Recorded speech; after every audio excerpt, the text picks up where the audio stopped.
Bonjour et bienvenue à tous dans cette nouvelle vidéo. J'ai décidé dans cette nouvelle présentation de jeu de vous faire une revue de l'oracle des êtres d'ombre et de lumière. Parce que ça fait quelques semaines en fait, depuis que je l'ai eu en fait ce jeu, parce que je ne l'ai pas depuis bien longtemps. Je l'ai eu grâce à Dominique, je lui fais un petit coucou si elle passe sur cette vidéo. Et je pensais pas en fait l'acquérir si vite, et puis l'occasion s'est présentée à moi et je l'en remercie vraiment du fond du cœur puisque j'ai fait une très très belle découverte. Donc comme je l'ai précisé dans la question du mardi, j'utilise beaucoup plus, donc celui-là on va dire que j'ai moins je vais en parler moins bien que l'oracle des métamorphes, voilà, dont j'ai parlé tout à l'heure dans la question du mardi notamment, que je vous ai publié. Je vous ai publié la vidéo juste il y a quelques minutes, au moment même où je vous fais cette vidéo. Et je me suis dit que j'allais vous préparer, donc ça fait un moment que je voulais vous faire cette revue, mais l'occasion s'est présentée, voilà, le moment s'est présenté à moi, ce calme a fait que voilà, je peux vous faire cette revue. Donc j'espère que ça vous aidera dans votre choix si vous souhaitez vous l'acquérir. Ou bien peut-être que ça va tout simplement vous aider vraiment à vous dire, enfin du moins vous allez vous dire non, ce jeu n'est pas pour moi, et vous allez passer à autre chose. Mais voilà, quoi qu'il en soit, je souhaitais le partager avec vous parce que vraiment c'est une très très belle trouvaille. Et encore une fois, comme je dis, les jeux de Jasmine Beckett Griffiths sont vraiment des jeux aux illustrations magnifiques, voilà. Donc c'est un oracle de Lucy Cavendish, donc de taille habituel, si vous avez je sais pas, par exemple un des derniers les esprits de la forêt, voilà, c'est la même taille, quoique si ouais, on dirait que les esprits de la forêt est un peu plus grand, mais en fait non, voilà, donc c'est la même taille, voilà. Donc c'est un coffret bien évidemment rigide, les éditions Exergue, donc vous connaissez, les éditions Exergue sont vraiment, c'est des coffrets rigides, il n'y a pas de souci. Il est au prix de 23 €. Donc je vais vous montrer le dos. Voilà, très joli. Donc on a des encoches qui facilitent l'ouverture de la boîte, bien entendu. Vous avez un intérieur de couleur dorée. Voilà, qui est très joli. Nous avons un livret, voilà, comme ceci, donc qui reprend la couverture de l'oracle. Un livret de 130 pages. Alors, dans ce livret, nous avons donc les présentations, les remerciements, le sommaire avec les cartes du coup, donc chaque carte que le jeu comprend. Donc le jeu comprend 45 cartes, il me semble que c'est ça. Oui, 45 cartes, c'est marqué en plus là. Donc là nous avons l'oracle des êtres de l'ombre et de la lumière, sagesse pour les mystiques, les errants et les marginaux. Donc voilà, on nous met un petit peu dans l'univers de l'oracle. Moi c'est un univers que j'apprécie particulièrement, excentrique et mystique. Les dangers de la lumière éternelle, les êtres d'ombre et de lumière, d'où viennent ces êtres?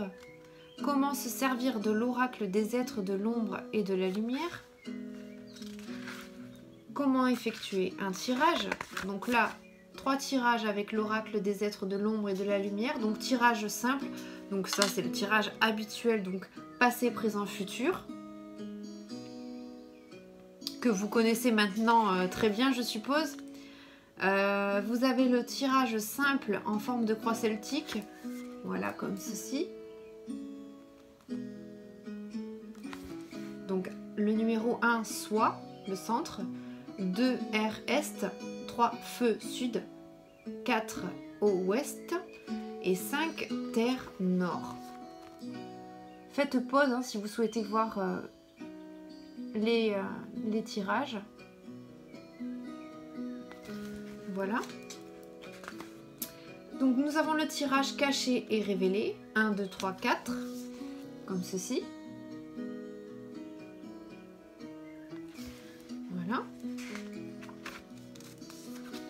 Donc on vous donne quelques conseils. On répond à quelques questions. Par exemple, puis-je tirer les cartes pour d'autres personnes avec l'oracle des êtres de l'ombre et de la lumière?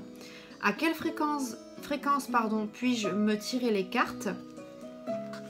Et puis, nous avons donc la signification des cartes. Voilà. Et là, donc, bien évidemment, nous avons la carte numéro 1, par exemple, le fantôme du potager. Son message, regardez le bon côté des choses. Voilà, vous avez la carte en noir et blanc. Hein. Carte 1, le fantôme du potager. Son message, que je viens de vous lire. Ici, vous avez le fantôme du potager. Cette adorable petite personne a l'air désespérée et presque transparente, et si tranquille que beaucoup, au lieu de la remarquer, pensent n'avoir vu qu'une traînée de brume, etc., etc. Donc là, on vous parle un petit peu de la carte, de l'illustration, de ce qu'elle représente. Le fantôme du potager vous parle. Donc là, nous avons ici un petit paragraphe sur ce que la carte peut vouloir vous parler, peut vouloir vous dire plutôt. Donc voilà, vous avez un tout petit paragraphe. Puis par la suite, ici, là, le message divinatoire. Voilà. Donc le message divinatoire qui prend quasiment la fin de page. Hein. Là, si vous voyez bien. Voilà. Donc ça se présente vraiment sous plusieurs formes au niveau de l'interprétation de la carte. C'est très riche, hein, je trouve franchement, parce que vous avez plusieurs choses. On vous parle vraiment de ce que l'auteur a voulu faire passer à travers ses illustrations. On vous donne également le message divinatoire. Après, bien entendu, vous faites parler votre intuition. Enfin, les cartes sont très... vous allez le voir, elles sont très, comment dire, elles dégagent vraiment quelque chose de fort. Et c'est vraiment... elles sont très intuitives, elles sont vraiment, vraiment agréables à travailler aussi. Donc encore une fois, il suffit que vous ayez vraiment un coup de cœur pour ce jeu-là, hein, tout d'abord.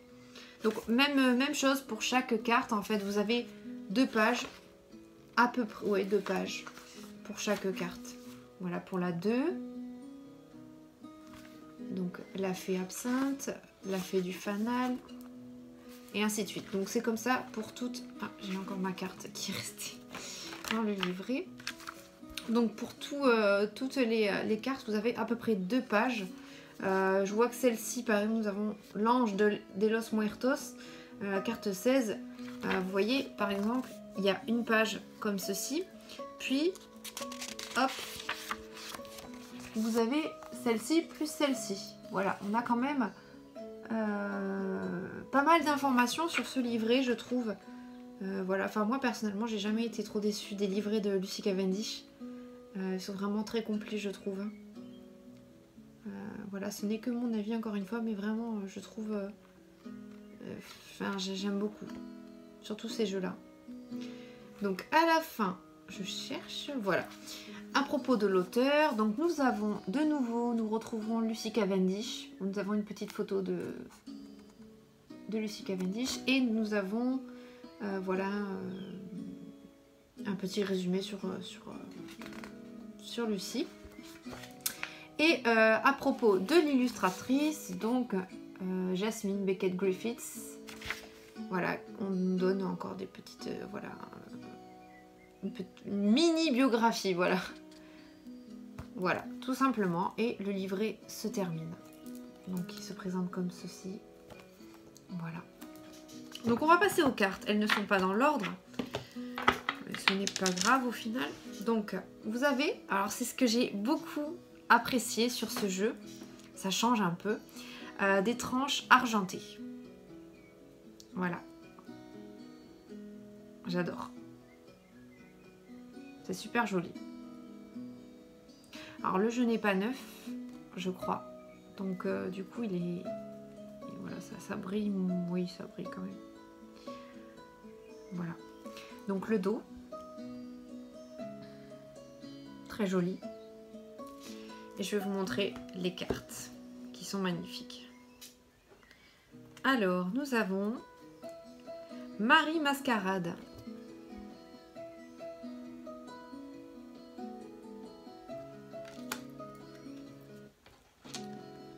Je suis Kali.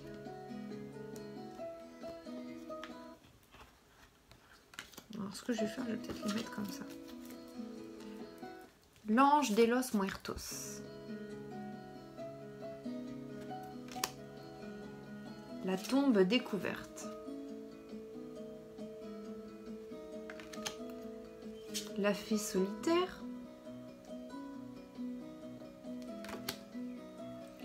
La fée grincheuse. C'est moi ça, la fée grincheuse. La fée du monde naturel. Donc je sais pas si vous voyez, mais elles sont assez...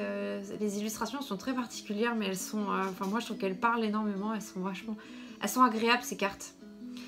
Deux petites sorcières. Ah, elles sont trop mignonnes je trouve. La fée du lotus rose.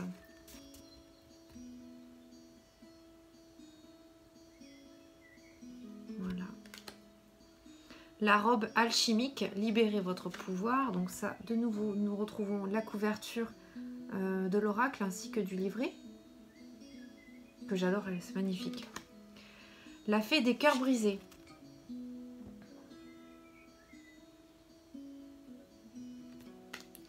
Guérir les peines de cœur. Alors, la serre carnivore, une offre tentante qui vous coûtera cher. Quelque chose qui va vous faire de l'œil. Ça va vous tenter, mais vous allez y perdre peut-être des sous. Voilà. La fée du fanal, elle vous guide, mais dans quelle direction? Elles sont magnifiques. Regardez celle-ci comme elle est belle. C'est trop beau, je trouve. L'ange au sucre d'orge, c'est l'heure d'une friandise. Ouh! Attention. C'est joli. La sirène de la tourmente, le calme au milieu de la tempête. Très très belle.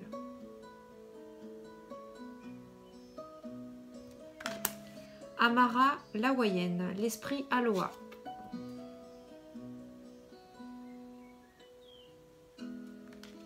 Le fantôme du potager, regardez le bon côté des choses.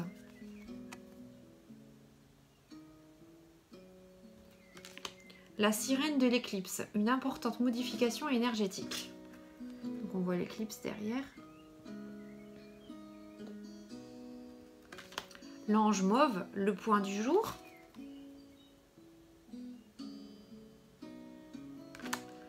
L'ange alchimique, un miracle. Donc là, on a le dos des cartes. Regardez. Voilà. La fée absinthe, intoxication, distorsion, excès d'indulgence.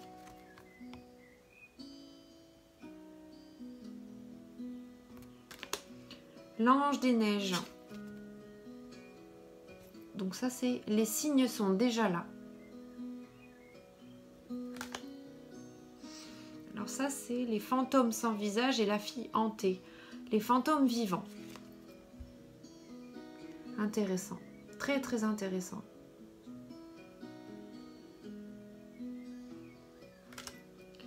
Le moment est venu d'apprendre à manier de nouveaux outils. Peau. Carte numéro 7. La fée du milieu, c'est l'heure du ménage.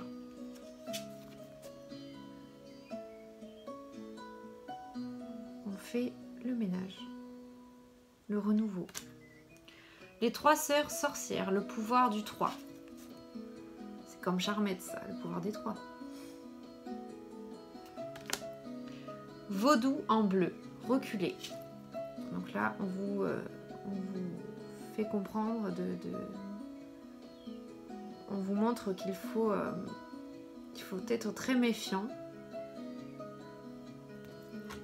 Quelqu'un peut-être autour de vous qui n'est pas clair. Donc reculez. La duchesse Violette, raide, frustrée et blasée. Donc là, pareil. Hein. Restez sur ses gardes toujours. La dame à l'œuf de Bosch. Sagesse ancienne.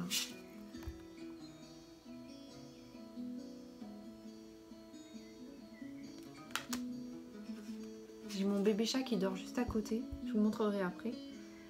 La fée des Islands. Soyez courageux. On voit qu'elle est toute apeurée, qu'elle tient son épée avec ses 2 mains, qu'elle est apeurée, qu'elle ose à peine la tenir, mais qu'il faut avoir le courage et oser donc la prendre en main et y aller, quoi. Voilà. Enfin, je trouve que les illustrations sont quand même...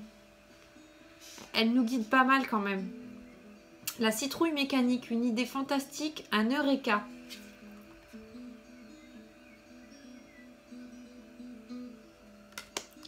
L'ange du temps, vous travaillez trop dur. Donc là, on vous dit ralentissez. L'ange du temps. Le temps file et vous n'en profitez pas. La princesse au Nautilus, importante croissance personnelle. Magnifique. Les fantômes du passé, le passé réapparaît. Regardez. C'est très très beau, hein. Moi j'adore. Farce ou friandise, nous voilà. Donc ça c'est pas mal. On se croirait on part quelques semaines en arrière, quelques jours en arrière. On repart dans l'univers d'Halloween. J'aime bien. La fée des fleurs séchées, de doux souvenirs. Très joli. Cette carte, vous voyez, en fait, c'est un jeu qui peut être perçu comme sombre, mais à la fois, on a des cartes, je trouve, comme celle-ci, qui peuvent être réellement... qui sont très douces, en fait. Voilà, celle-ci, je la trouve très, très douce. L'automne de la dernière chance. Ne perdez pas espoir.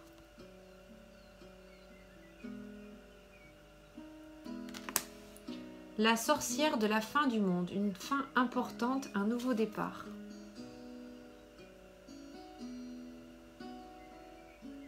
Magnifique. La jeune fille et la mort. Invasion, viol des frontières, domination.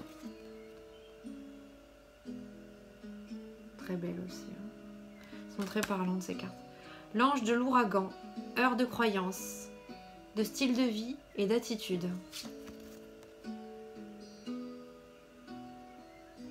Magnifique. La fée à la lanterne, une solution simple.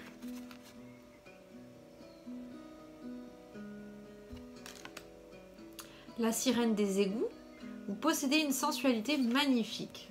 Ah ben dis donc. Très joli. La fée du carrousel, un éternel retour.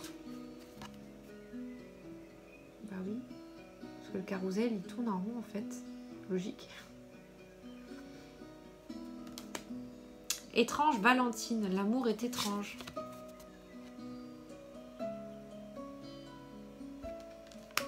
La voyante ailée, vos yeux sont ouverts, clairvoyance. La dernière carte. Donc on voit les yeux hein, qui sont autour. Donc voilà. Et bien voilà, c'était une petite revue que je voulais faire depuis un petit moment et je suis contente de vous l'avoir faite parce que voilà, c'est un jeu que j'aime beaucoup et en général, voilà, les jeux de Lucie, je les aime beaucoup. Mais surtout, voilà, cette série de jeux comme celui-ci et celui-ci. Voilà, ce sont 2 jeux que j'affectionne beaucoup. Voilà, il y a l'oracle des vampires que je n'ai pas, mais que j'aimerais, je pense que je vais essayer de me procurer dès que je le pourrai. Voilà, j'aime beaucoup ce type de jeu. vraiment. Donc celui-ci, en fait, je me le suis acheté déjà. Je ne connaissais pas les cartes. Hein. Je l'ai acheté simplement par la couverture. J'ai vu voilà le dessin. J'aime beaucoup déjà. Bon, comme je vous dis, hein, Jasmine Beckett-Griffith, j'adore ce qu'elle fait. Donc déjà cette illustration, ce visage qu'elle a peint, ça m'a tout de suite captivée. Et puis bien sûr le loup, voilà, tout de suite, je me suis dit celui-ci il est pour moi. Donc celui-ci, voilà, c'est un oracle que je me suis prise moi-même et que vraiment, voilà, c'est un de mes favoris. Et celui-ci est en bonne voie aussi pour devenir l'un de mes favoris, hein, parce que je trouve vraiment l'univers très très intéressant. Donc à voir pour l'oracle des vampires maintenant, et dès que je l'aurai, je vous donnerai donc mon avis. Eh bien écoutez, j'espère que cette petite revue vous aura plu. Ah oui, je voulais vous montrer mon petit chat.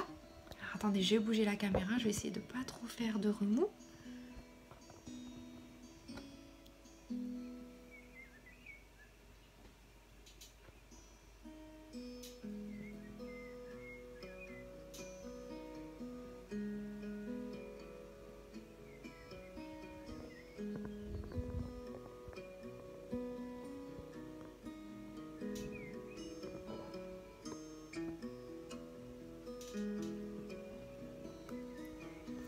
Donc je sais pas si vous avez vu grand chose.